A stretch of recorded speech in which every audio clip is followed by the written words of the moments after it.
We pretty much talk sports, and since the platform is 904live.com, we pretty much talk Duval sports. And Duval sports is pretty much predominantly the Jacksonville Jaguars. Yeah, not JU anymore. That's for sure. Oh yeah, yeah, Well, we'll talk a little bit about JU later in the show. But the Jaguars, although not mathematically eliminated from the playoffs, they pretty much are. No, they stink. Okay. I mean, I'm one of the biggest fans. They stink. And you had so much hope for them this year. Oh yes, I did. Well, they're playing for next season. They're playing for contracts. The players are playing for their individual contracts. Some coaches may be trying to coach for their contracts, even though the contracts may not be here in Jacksonville. Definitely not in Jacksonville. Let's see. Doug Marrone, he's kind of like a dead man walking, wouldn't you say? Yeah, pretty much.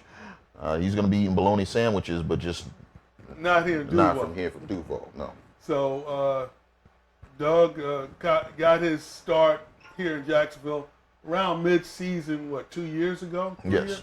And he was the interim coach. It looks like he's going to be able to finish out the season, but not much beyond that.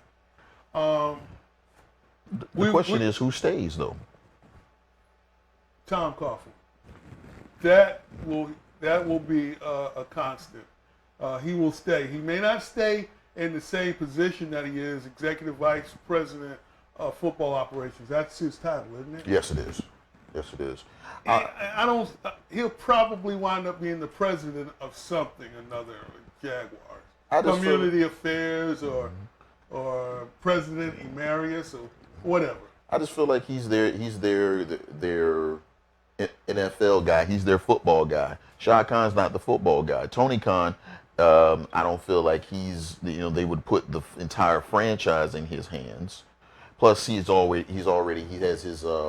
AEW wrestling promotion that he's very much a part of. So at this point, your football guy is Tom Coughlin. He's a proven winner. He hasn't been able to translate that here in Duval, and that's where he has that unfinished business. Does Shad Khan allow him to finish what he started? Tom Coughlin has unfinished business? Yes. Okay, what's his finished business? The unfinished business is bringing a championship to 904, to Duval. He wanted to do that before he left, before he was released by Wayne Weaver. Was not given the opportunity to do that. He brought 2 championships to the New York Giants. He feels as though he knows what it takes to win.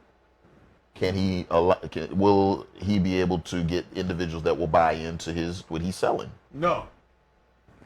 No, he won't. He won't, because he's selling that 1980s grit and grind football, and it's not that anymore. The players don't subscribe to that. The younger players don't. We saw it with Jalen Ramsey earlier this season. A lot of people say, well, Ramsey left because of money. Ramsey left because he wanted to go to a bigger market. The fact of the matter was, Ramsey didn't know where he was going to go. He just wanted out of Jacksonville. Yeah, but I still feel like that was really where my thoughts were about Jalen Ramsey, is that because Tom Coughlin, he made one comment, didn't even direct it directly at Jalen. Well, no. Well, remember now, Jalen said this. He said that he had a meeting with Tom Coughlin and 1 or 2 other members. Right. We don't know what was said in that meeting, because Jalen never said what was said in it, and the other 2 people aren't going to say what was said. Right. And he said from that meeting, that's when he decided that it was all over here in Jacksonville. I don't believe that, honestly. And I will go to what Deion Sanders said about Jalen Ramsey. And he said, Jalen is a businessman. And he said, I'll leave it at that. Well, see, you talk about market size. It doesn't really matter where you play at. I mean, Green Bay is a small market, and look at the quarterback of Green Bay. He's on every other commercial.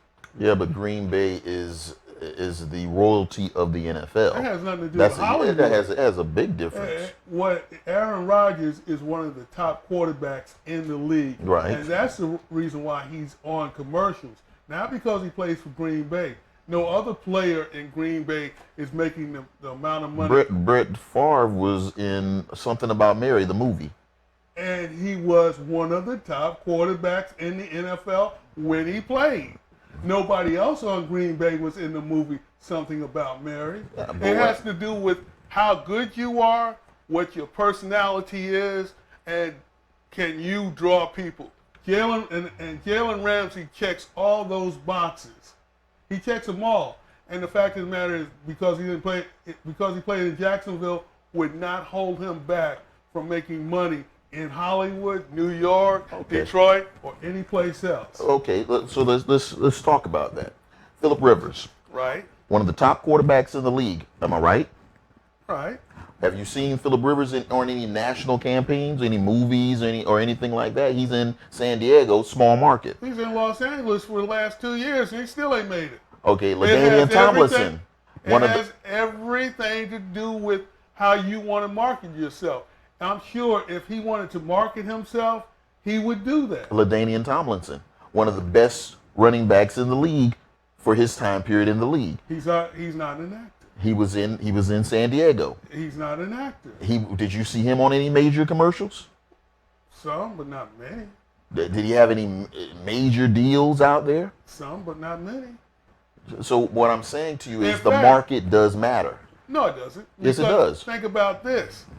It hasn't been but 2 or 3 years since the NFL had any teams in Los Angeles. And you still have NFL players making commercials, doing movies, doing plays, doing whatever they wanted to do. It has nothing to do with the market size. It has everything to do with personality, how good you are, name recognition. It's kind of like when they say when you're playing high school football, if you're good, they're going to find you. Colleges are going to find you if you're good. Same in the NFL. If you're playing in a small college and you're good, they're going to find you.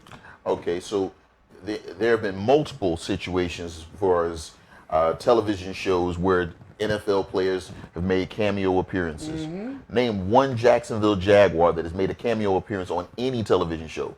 Name one San Diego Charger that's made a appearance on any television show. I can't name them right now. Because they're not. Now you put me on the because spot. They're not. It's like saying, name one Detroit Lions player who's been on. I can't name them off the top of my head, but I'm sure there were. I mean, it's kind of like saying, how many Dallas Cowboy players were in movies? I don't know, but they probably were. Okay, but what I'm saying is that Ezekiel Elliott will make national money. Ezekiel Elliott will be when you go into Dick's Sports, you'll see a big, huge mural of Ezekiel Elliott. When you go into, you'll see Dak Prescott. You'll see these big names because they're in Dallas. Not because they're in Dallas, because Dallas hasn't won anything. They're good. What has Dallas won that they're so good? They're good. They individually are good. People want to emulate them. They are good. They personally are good. The Dallas Cowboys aren't making the movies. It's the individuals from the team.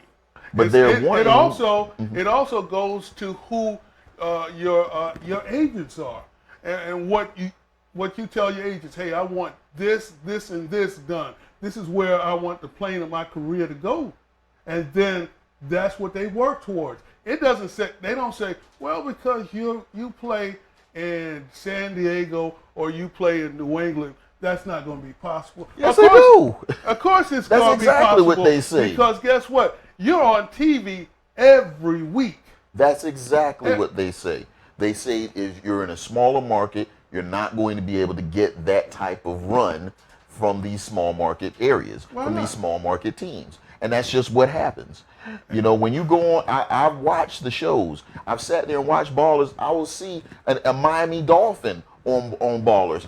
Okay. The Miami Dolphins haven't won anything in decades, but yet there are Miami Dolphin players on the show. You know why? Because it's Miami. It's a large market. You know why? Because for most of that television's run, it was based in Miami. Mm-hmm. In fact, And you know why it was based in Miami? Large market. Well, they wouldn't have based it in Jacksonville or in San Diego. Wait a minute, they talked large market. They talked about Jacksonville. For Ballers? Yes, they did. Oh, you mean as far as mentioning? Yeah. But name one Jacksonville Jaguar player that showed up on the show. I can't name it. Exactly, because they didn't. They mentioned them because they're a part of the 32 teams in this league, but they were not a part of the show because it's a small market. I will go to another Detroit. They never named a Lions player. Never. The Dominican Sue. He was everywhere. But he wasn't a Lion. Yes, he was. He wasn't a Lion during the run of Ballers. He played in. He was in Miami. They talked. I think during that time. He just went to Miami. But he was there in Miami. He was there in Miami. And besides, the point is they will find you if you're good. The Jaguars haven't been good and they haven't really had any players that actually were all pros. Maurice Jones-Drew. Right. Yeah. Now, he was on TV. Yes. Are you talking about the NFL Network? He was on, I think he was on Ballers, as a matter of fact. And he was making national commercials. I've never seen Maurice Jones-Drew on a national commercial. Yes, he was. We will talk about that. Let's talk about the Jaguars. Yes, definitely. The 2019 edition, the November and December 2019. The Minshew Jaguars. Are you a fan of the move of benching the quarterback? The team was much worse off with Nick Foles at the helm than with Gardner Minshew. Gardner Minshew is a much more mobile quarterback, and that offensive line is horrible. So when you have a pocket passer that wants to stay in the pocket and throw the deep ball, which you need at least 3 seconds, and they're not giving him 3 seconds, yes, you have to take him out because he's not able to do what you need him to do. Okay, now let's examine the teams that they played during Nick Foles' 3 weeks. Right. They played, Houston was the last game that Minshew started. Right. What was the next game? Indianapolis. Indianapolis. Blown out. At the time, they were leading the division. Mm-hmm. So they were supposedly better than the Jaguars to begin with. But they were blown out. They were beaten as though they didn't even belong on the same field with them. But that's not quarterback's fault if they were blown out. They weren't even scoring points. Well, no, they didn't score points, but that's still not the quarterback's fault. The defense didn't hold. He didn't, as far as I can tell, he didn't put the defense in bad situations. He didn't when they played Indianapolis, he didn't allow 2 running backs to run for over 100 yards apiece. Understood. So that has nothing to do with Nick Foles. No, you're right about that. Who was the next team after? After Indianapolis, it was I want to say Tennessee. Yeah, it was Tennessee Titans. They got blown out there too. And how many yards did the running back run for? It was close to 200 yards, wasn't it?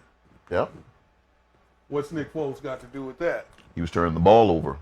He turned, yeah. Yeah, he did turn the ball over against Tennessee. Because they okay. Every time they hit him, he fumbled. Okay, we'll give him that. And then the last game was Tampa Bay. And did he turn the ball over? I have to be honest, I didn't have a chance to look at all of that game. At that point, I'd already checked out. But I would say it like this. So you're a fan of the move? I'm a fan of the move because at this point you don't have very many other options. You either send Nick Foles out there to do, he cannot protect himself And on top of that, the benefit of having him is the deep ball. You can't throw the deep ball if you don't have protection. Well, Nick Foles, from what I was told, coming here, he's able to throw the deep ball, but his bread and butter was actually throwing short passes to the running back and to the tight end, Of which we have none. We don't have a tight end. We have a running back. and he's played well. He has played well. in the running game, plus in the passing game. For what he's been allowed to do, he's done well with it. I got into a discussion with a friend of mine, and he was speaking in regards to he felt like that Fournette was missing holes. But I challenge anyone, you need to show me these holes, because this offensive line has been horrible. We played a lot of money for Andrew Norwell, and he has been one of our worst offensive linemen. I mean, he's getting pushed back into the quarterback, manhandled. This guy was touted as being one of the best guards in the league, and he's being manhandled. I don't understand it. Cam Robinson, before he left, holding, constantly shortening or killing drives. The young guy at the right tackle position, I mean, he's doing well, but he's doing well on a bad offensive line. So, and then Linder, okay, why is hurt? No, he's not hurt. But why did you pay him as the best or the highest paid center in the league? And this man is not even the best center in the league. Well, because you wanted to hold on to him. You could have paid him, but that's who were we bidding against? I And you could have paid him as the highest paid right guard. Who exactly were we bidding against that we paid him as the highest paid center? And the man really, he was a Pro Bowler and he played well at right guard. Why did you move him? You didn't have a center. Draft one. You know how many centers have come out that we've passed over that we could have drafted, and we've allowed ourselves to be in this situation to where we're putting our best offensive lineman, which is the reason why they paid him like they did, because he was considered our best offensive lineman. Right. But you then take him from his natural position, put him in another position because you say, oh, he can do this. Yeah, he can do it. Can he do it well? I told you that a while back. So I told you that a while back. I wasn't a fan of the move at all. So Minshew will get the start this week. Yes. And not only will he get the start this week, the front office has announced that he is the starter for the rest of the season. Right. So, and that has to have come from the front office. It wasn't a Doug Marrone choice. Why not? Why not? Why wouldn't it be? Why couldn't it be a decision from him? I mean, he's watching the games. That's not right. Wrong statement. Mm-hmm. It wasn't a front office decision. That was a Shad Khan decision. Okay, explain. Shad Khan knows that he makes his money when there are people in the seats. People were very disgruntled, much like you are right now. And they love the backup quarterback. Yeah. Shad Khan said, hey, we're going to put that backup quarterback in. He's going to be the guy who's going to finish this season off. As far as the $80 million guy, he'll sit and watch. He'll be the clipboard holder. Well, I would say that it is. And there's another thing. If you spend $80 million, that means that the vice president of football operations Right. probably made a mistake. General manager probably made a mistake. And they have no way to redeem him. No. Now, that's where the draft comes into play. They won't be around for the draft. Well, I don't think, as you stated, Coughlin, I don't think is going anywhere. He will be a Jaguar in name only. No. In name only. No. Shad Khan would not keep him around as a figurehead. Sure he would. Why? Now, the question is, will Coughlin stay around as a figurehead? No, he wouldn't do that. at this point, if you keep Tom Coughlin there, he is your executive VP. He's going to allow him to right the ship, or he's going to be gone. He's been here for 2 years, right? And the team has gotten progressively worse. The year that he came on, which is this is his second year, third year? This is second year. Second year. First year, he had very little to do with putting the team together, other than maybe a first-round draft pick. He might have had something to do with. Other than that, he didn't put the team together until this past season. He didn't. So when the decisions were made to who do we keep, who do we let go, who do we trade for, all on Tom Coughlin. The reason why Nick Foles is here in a Jaguar this year is because Tom Coughlin said it was okay. He signed off on it. He signed off on it. The reason why your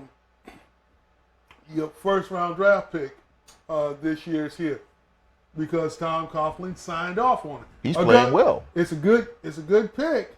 And he's playing well. It's a good pick, but guess what? The team still hadn't been improved because he's here. He hadn't hurt the team. He's going to be the defensive rookie of the year. But he hadn't hurt the team, but he hadn't made the team better.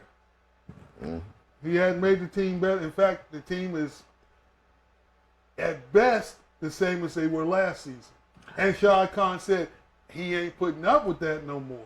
Okay, so let's break it down. Let's break it down. Tom Coughlin is. Let's break it down. He either stays as a figurehead or he's gone. Let's break it down. Telvin Smith. Is that Tom Coughlin's fault? Well, we don't know. That'll play out here in a few weeks, I think. Okay, then you have Marcel Darius injured for the year. That Tom Coughlin's fault? Injuries are part of the game. Right. Not one healthy tight end on the roster. Is that his fault? Injuries are part of the game. And why did you let Austin Seferian Jenkins go? Okay, but here's what I'm saying. Why did you let him go? Apparently, he's not in the league anymore because he's got personal issues. So that's a moot point. Well, that was so now you have no tight ends. Okay, so all of your tight ends are gone because of injury, not because they're just gone. They're gone because you had a rash of injuries and all at the same position. Now, you couple that with, okay, you have no tight ends. You're missing your Pro Bowl linebacker. You've got a rookie linebacker that comes in and plays. Oh, he's injured for the year. You got another linebacker that comes. Oh, what? He's injured for the year. Then your disgruntled superstar decides to pull a selfish move and say, "Hey, I don't want to be here no more." So now you got to ship him out. Well, we don't know that it was selfish. In fact, I agree with him. He faked an injury. I agree with him. Well, he faked an injury and refused to play under false pretense. I agree. I would agree with him. Agree with him for what? You don't even know what was said. I know what was said about when he was on the sideline. What was said was when he was on the sideline. They were playing zone, and when he wanted to play man-to-man. And although they only gave up a 5-yard pass play, by playing that zone, that gave up the pass. The drive continued, and the Jaguars historically do that. Whenever. Okay. So the Los Angeles Rams that traded for him. Yeah. How well is that working out for them? They're not playing well as a team. They're not even making the playoffs. And last time I checked. But guess what? They wouldn't make the playoffs even if they don't have them. He didn't go there and make the team worse. Last time I checked. Well, he didn't go there and make the team worse, though. But what I'm saying is they've been giving up more points since he got there. He didn't go there and make the team worse. They're not better. And they've been giving up more points than they were giving up before he got there. And guess what? So are the Jaguars. But they were playing. They were playing better when he was there. They were playing better when he was on the sideline. And they played even better when they traded him. No, they didn't. Yes, they did. For the first 2 games after they traded him, that defense played well. They played against Denver and another losing team. What I'm saying What you're saying is the Jaguars beat some of the They've had a horrible season. and They've had a lot of the bad things that you don't want to have happen. And every season. team has them. Right. Every last. Now team. the difference is when you compare what has happened here in Jacksonville to what has happened in Pittsburgh, the difference is coaching, because the exact same thing is happening in Pittsburgh, and they're hanging on. And they're hanging on. So that's the difference in having a very good coach and what we have. And guess what? The coach last year, same situation happened. They lost a running back in Pittsburgh. They lost a wide receiver in Pittsburgh. In fact, some people say that the wide receiver was the best in the league. But you're making my point. The instances that have happened. You're putting all this on Doug Marrone. I think I'm putting it squarely on Doug Marrone and Todd Wash and on. So you're putting it on the coaching staff, and Tom Coughlin has nothing to do with it. I'm not saying he has nothing to do with it, but at the end of the day, the players that you're putting on the field, if they're injured and they're not able to be on the field. Let's take a timeout, and we come back and we'll cool off during the timeout. But I definitely think that Tom Coughlin will not be there under the same circumstances. This is the 904 Live platform. This is the Sunshine Sports Report, and we'll be back in just a couple of minutes to talk a little college football. Oh, yeah.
Go bold. Go curious. Go crazy. The St. Augustine Alligator Farm Zoological Park. Your journey awaits. It's time to go.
but he just doesn't put me in the mind of Johnny Manziel or players like that. Well, see, Johnny Manziel is exactly who Johnny Manziel is, and that's exactly why Johnny Manziel is probably somewhere selling insurance. Well, we're not talking about him personally. We're talking about him on the field. And, well, that's what I mean. As far as we can go to we can go to players that are in the NFL that won the Heisman Trophy, like from Baltimore, the kid Lamar Jackson.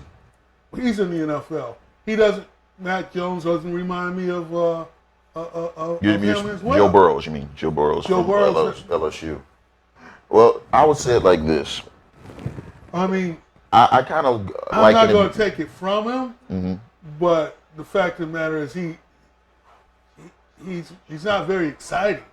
I would say most of the more successful quarterbacks in the league understand one reality: get the ball to your playmakers. You get the ball to your playmakers. Troy Aikman, successful quarterback. If you look at the record book, you don't see a whole lot of records out there for passing and touchdowns and things like that. Why? Because he understood, I'm here to facilitate getting the ball to my playmakers. Plus, it's not for me to be. And plus, he had the all-time rushing leader. I mean, you throw that in too. Yeah. So they had some good wide receivers, one or two Hall of Famers, a wide receiver and a tight end. Yes. But I mean, really, Troy is more exciting to me than But that's what I'm saying. I didn't see anything that Troy did that was that exciting. I saw that Michael Irvin was exciting. I saw that Alvin Harper was exciting. I saw that Jay Novacek was exciting. I saw that Emmitt Smith was exciting. And I saw Troy delivering the ball to his playmakers so that they can make plays.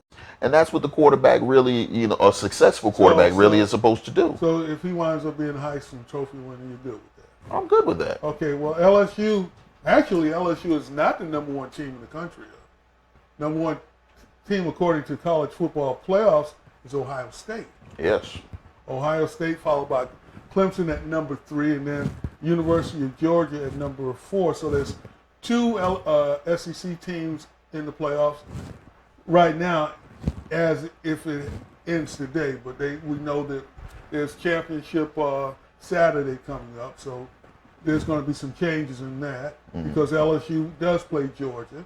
And right outside of the top 4 is University of Utah. Utah has a chance now to make the call if they win their championship in the Pac-10. Yeah, they're leading the FBS in rushing. They're first in rushing this year. And we can't forget University of Oklahoma. So things have to happen for them to get in. But they play Baylor. So if they beat, say, the number 7 Baylor team, or say Baylor beats them, and say Georgia upsets LSU, or vice versa, does that knock one of them out? Of course. Well, of course. And if Utah wins, then they'll be one of the top 4. What if Ohio State loses against, is it Wisconsin they play? Now, the problem with that is I don't know if they would look at Utah's strength of schedule and allow them to leapfrog one of these one-loss SEC teams. Well, so if Georgia beat LSU, you think that LSU would still remain in? I think LSU would still remain in because of the strength of schedule. They've only got 1 loss, and they beat Alabama. Say if they beat them bad, beat them by 25, 30 points. I don't see that happening. No, not with but the caliber it can of happen. team. We didn't see Clemson last year beating Alabama by as many points. I understand, but I'm saying I don't see that happening in this particular scenario. Well, let's just say it did happen. Okay. Now, what would be would Oklahoma jump over Utah? What's Oklahoma's record right now? Utah is 11-1. Oklahoma's 11-1. Baylor's 11-1. Okay. And, no. I would say Because the problem that you have with Utah is, as I stated, as an 11-1 team coming out of the Pac-12. No, I don't feel like they beat Oregon. Oregon right now is 13th. They were in the top 10 at the time. Right. But once again, you're talking about a Pac-12 team. You're talking about one loss Pac-12 team going against one loss SEC. It's not even close. It's not even close. The SEC will always trump a one-loss team from another conference. Wow. Always. That's disappointing. It's what it is. What happens if Ohio State loses to Wisconsin, and Wisconsin is also in the top 10? If Ohio State loses to Wisconsin, now you got a one-loss. You got a one-loss Ohio State, and they're not the champions. that would be interesting. That would be interesting because then, at that point, things would get interesting as far as how do you frame this out? Because now they would be playing. That's they would where have things lost blow to a two-loss Wisconsin team. That's where things blow up, because right now everything is kind of fitting into a nice, neat little box. Mm-hmm. But once you start getting into the points of having teams that shouldn't losing to teams that they shouldn't lose to, yes, then that throws the whole model off. And then you're going to have these this playoff panel having to just make a decision and say, who do you want to see? Okay. Who do you want to see? Who do you think needs to be here? Who do you want to see? Let's pull up the schedule because I got the championship schedule here. I've already said that Oklahoma will play Baylor, so it's 7 against 8, and so you don't see either one of those teams getting in. Oh no, I do not. Now, just as a quick update, 7-0, the Cowboys are up on the Chicago Bears. Bears have the ball. And that, just while I'm waiting for this to pull up, both teams have been kind of disappointing. Had Philadelphia played better, they would have a huge lead over Dallas as far as the standings were concerned. But they're struggling just as the Cowboys are struggling.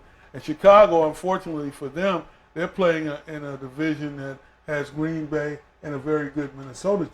Right. So now they're pretty much out of the playoffs. Exactly. So they were picked to be the best in the Central and maybe even the best in the NFL. Both were NFC, I mean. Both were picked as Super Bowl picks. Both were teams that people were nouveau Super Bowl picks. The Cowboys and the Chicago Bears, and they were expected to possibly see each other in the NFC Championship, and now neither one of them, both of them, well, one of them is not going to make the playoffs. Another one has a very slim chance to make the playoffs. Well, I think the Cowboys, especially if they win tonight, I think the Cowboys will wind up making the playoffs because I think Philly's pretty much done. When they traded Nick Foles, but everything is kind of went south on them. I think I thought they were a team to beat in the NFC East. Right, and they were another team that they were being picked as possible Super Bowl contenders. And because they were the year before last, they actually won it all. I mean, I'm still trying to figure out what happened with them because, Nick Foles was a backup quarterback. That wouldn't cause them to fall this far. Well, it looks like the defense is really what's been hurting them the most. And I guess they got 1 year older, and that may be the deal, or maybe teams, like you said, figured them out, caught up. So anyway, Utah plays Oregon this week, so they will play number 12 Oregon in the championship in Pac-12. Clemson against Virginia. Clemson pretty much has to win.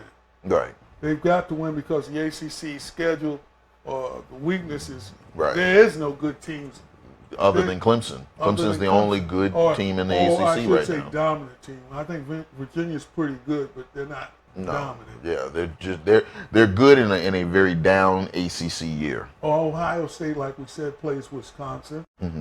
Wisconsin is a 17.5-point underdog. Right. And We're still expecting a blowout. Oklahoma is favored against Baylor by 9, by a touchdown and almost a field goal. And LSU is a touchdown favorite over Georgia. But I think Georgia can play with them. I think that, and there are other championship games, but they don't affect the college football playoffs. They don't affect them at all. So it's between that Georgia game. If Georgia winds up beating LSU, I think it's going to be interesting. And if Ohio State, Wisconsin finds a way to beat Ohio State, and there's a way for them to do it too, because Wisconsin historically has been able to run the ball. Right. And depending on the weather as well, if you get a grind out type of a game, right, Wisconsin could do it. Slow down that Ohio State offense. Exactly. So, but they have to find a way to put that defensive end in check. If you're running the ball and not putting your quarterback in danger of getting hit, then yeah, you can possibly pace them out and win in a low scoring game. He wasn't much of a he didn't. Michigan they were able to neutralize him in Saturday's game. Wisconsin probably will take a page out of that. I would assume that Wisconsin has been historic, not just for having they have very good very good offensive linemen. And maybe that's what the Jaguars should do: just draft the entire Wisconsin up, because I don't ever recall them having a lineman from Wisconsin. No, they have not, or for that matter, from the Midwest. Michigan, Ohio, not Ohio, Iowa. Yeah. Those teams. Yeah, they grind them out. Yeah, and they years ago it used to be Nebraska as well. Yeah, not so much. Not so much anymore. I mean, it was a time where people were thinking that if you go to Alabama, you can get the best. The problem is Nick Saban, he grinds his players into the ground. So a lot of those Alabama linemen, they come out and they're beat up. You think that's what's wrong with Cam Robinson? I mean, I think Cam Robinson, I don't know if he's as good as we thought he was, because I don't know. I'm not seeing the same guy that I saw in his rookie year. Now, when Cam was at Alabama, wasn't he the right tackle? I want to say that they moved him back and forth, but it wasn't because of skill. It was because of injuries. Okay. I think it was because of injuries. Okay. But I don't. But like I said, his rookie year, he played well for the time that he was, that he was there, that he was healthy. Then he got injured.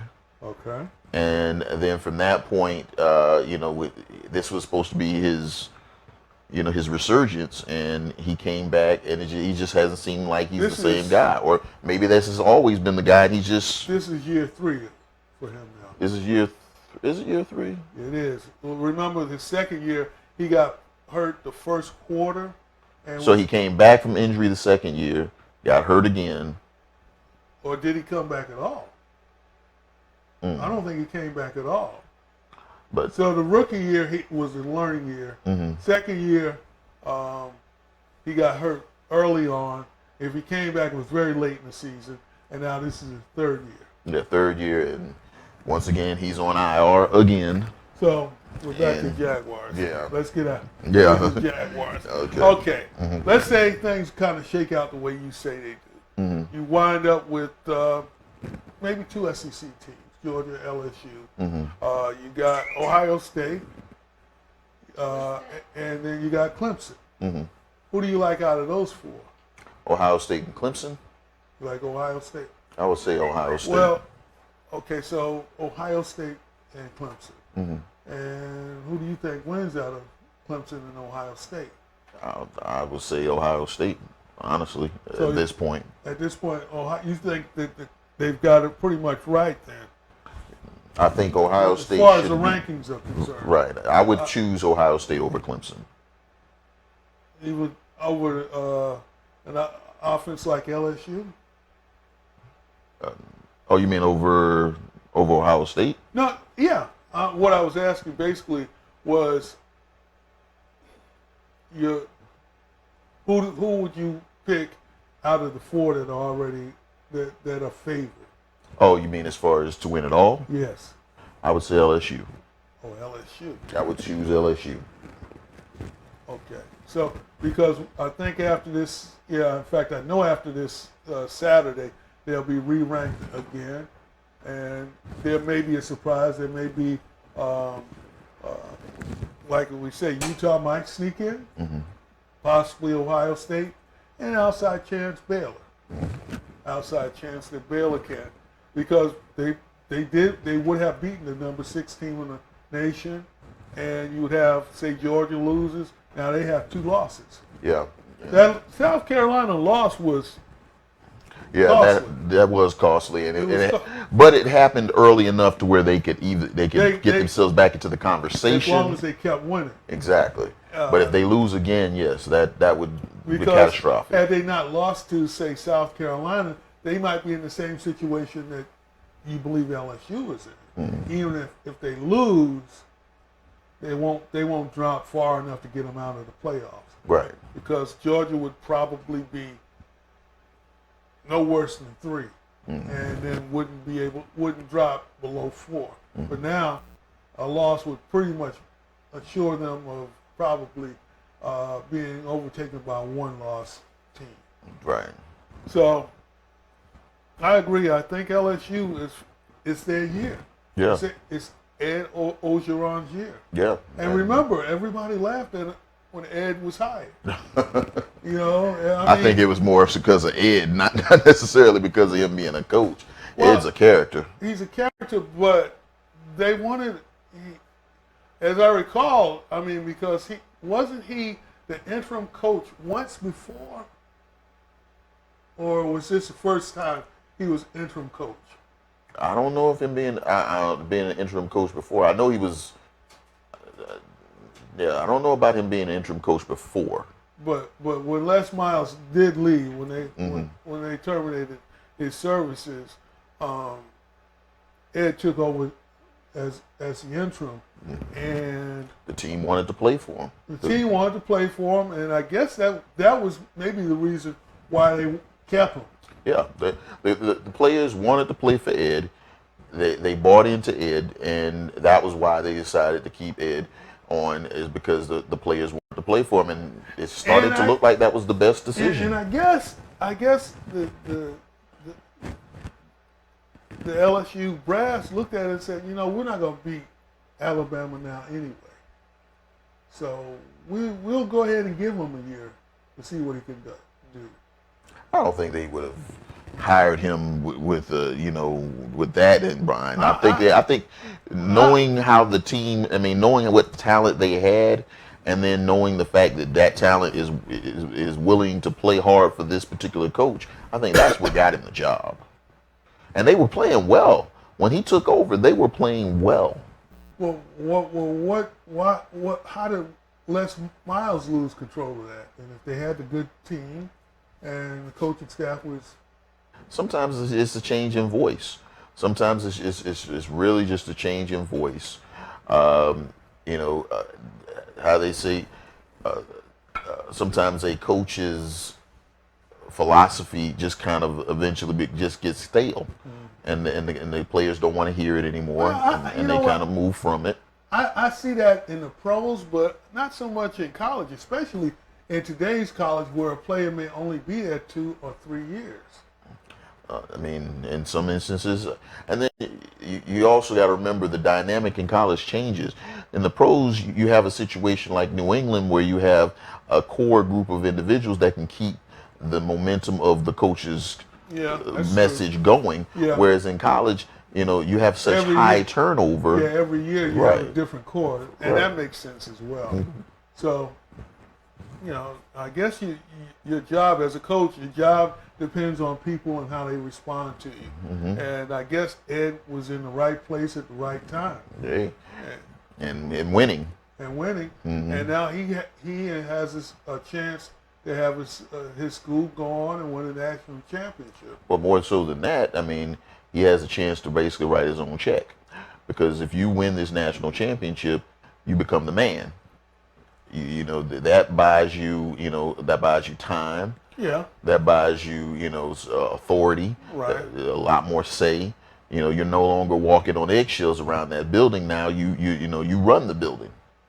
We'll see. We'll see how everything shakes out. Now, talking about Ed Orgeron, it kind of brings me to another situation here in Florida as far as coaches are concerned.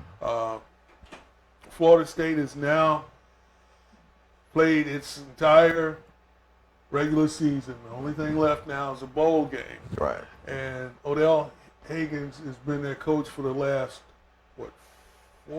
5 games. And it definitely doesn't appear like they want him to be the head coach after the bowl game. Well, yeah, that loss to Florida definitely put a bad taste in a lot of people's mouths. And I feel like at this point, they're probably going to look in another direction. And I've heard Mike Novell from Memphis is like the top guy that they're looking at right now. It doesn't look like they're going to get Bob Stoops. Yeah. In fact, there was a name from out of the past that's come up. And by the way, nobody's mentioning Dion now. Yeah, that was. And I thought that was like a hot second there. I thought that was silly. I don't think it was silly, but I thought that was silly. I think from a recruiting standpoint, I think that would have been an ace move. But Dion would have just had to get really good coaches in the building to. Even if Dion was an excellent coach, Dion would have lost interest probably during the middle of the season. I don't know. Because the only thing he reminds me so much of Magic Johnson in that he has so much going on. I don't think he would be there long term. Now that I do agree with. But I feel like the problem that he would have would be Dion is the type, same thing with Magic, where if he sees a young kid with potential, he wants to reach out to that young kid. Right. You can't do that when you're the head coach of Florida State. Oh, someone who's not on your team. Exactly. You can't just reach out to young kids, even if they're a high school kid or this, that. You can't just reach out to young kids. There are NCAA rules in place.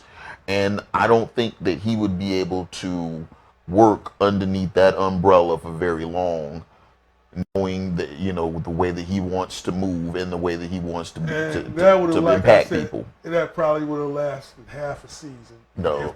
If that I think maybe three seasons it probably would have lasted. 3 seasons. No way. I think it would have lasted that long. Now, like you said before, that's a moot point because that never was going to happen. And the name out of the past, not out of Florida State's past, but out of this area's past, is Lane Kiffin. Oh God, no. Lane Kiffin, they say there's still a chance he might be the guy. Lane Kiffin as a person is the reason why I say that. As a person, he's not the type of individual that I would want, because and just going to what he did to the Raiders. What? Okay, remind the folks, what did he do to the Raiders? Lane Kiffin went in to play to coach for the Raiders, and they got into a disagreement, and he left. I'm trying to remember the specifics behind it, but at the end of the day, he's had a track record of being an individual that when things aren't going his way, he leaves. I know he had short term at Tennessee. Right. University of Tennessee. He goes and if it's not going his way, he leaves. Well, Florida State actually, I think, is run a lot by the Alumni boosters, yeah. boosters. So he would definitely run into that. I think Jimbo had run-ins with those folks as well. Mm-hmm. That's maybe one of the reasons why he's at Texas A&M. Besides all the cash.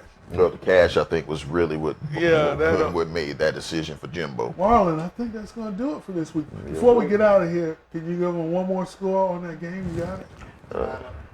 Yep. 7-7, second quarter. 7-7. So we know that if Chicago wins, they're going home no matter what. Yeah. But if Dallas loses, the coach he may not make the rest of the season. I don't know. I mean, Jerry Jones seems to have an affinity for Jason He's got Garrett. pictures of Jerry Jones doing something. I don't know what it is. He's got some kind of pictures of it. So till next week, about 7 or 7:30, we'll be back on 904 Live. Yes, but sir. in the meantime, if you've lost or if you haven't been able to watch the entire show, you can go to Facebook, 904 Live's Facebook. You can go to Periscope, or you can go to 904 Live and catch the entire show or whatever part that you might have missed. Yes, sir. Until next time, it's Greg Daniels. And this is Marlon Jones. Thanks so much for watching.